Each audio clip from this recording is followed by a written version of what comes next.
नमस्कार मित्रांनो. तर शेतकरी मित्रांनो, आता देशातील कोट्यावधी शेतकऱ्यांसाठी दिलासा देणारी योजना म्हणजे पी.एम. किसान सन्मान निधी योजना. 2019 साली केंद्रीय अर्थसंकल्पात जाहीर झालेली ही योजना आज जगातील सर्वात मोठी योजना ठरलेली आहे. योजना म्हणून ओळखली जाते. या योजनेअंतर्गत पात्र शेतकऱ्यांना वर्षाला 6,000 रुपये 3 समान हप्त्यांमध्ये थेट त्यांच्या बँक खात्यामध्ये दिले जातात. तर शेतकरी मित्रांनो, आतापर्यंत 21 हप्ते यशस्वीपणे शेतकऱ्यांच्या खात्यात जमा झालेले आहेत.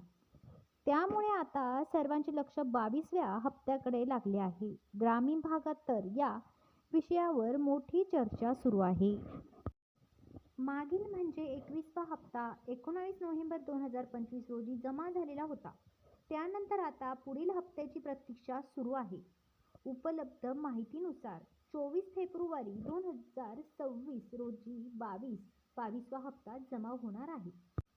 तर शेतकरी मित्रांनो, हप्ता जमा होण्याची शक्यता वर्तवली जात आहे. मात्र केंद्र सरकारकडून अद्याप अधिकृत घोषणा झालेली नाही. तरीही प्रशासन पातळीवर तयारी सुरू असल्याची चर्चा सुरू आहे. तर शेतकरी मित्रांनो, त्यामुळे आता आपल्या खात्यात पैसे कधी जमा होऊ शकतात, म्हणून सर्व कागदपत्रे आणि प्रक्रिया पूर्ण आहेत का हे तपासणे अत्यंत गरजेचे आहे.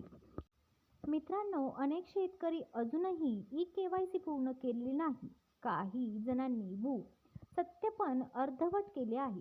तर काही ठिकाणी आधार क्रमांक, नावातील स्पेलिंग किंवा बँक खात्याची माहिती चुकीची आहे. तर मित्रांनो, आता अशी शक्यता आहे की ज्या शेतकऱ्यांना 21वा हप्ता मिळालेला नव्हता आणि त्यांनी आता सर्व अटी पूर्ण केल्या असतील, त्यांच्या खात्यात 21वा हप्ता आणि 22वा हप्ता असे दोन्ही हप्ते एकत्र जमा होणार आहे.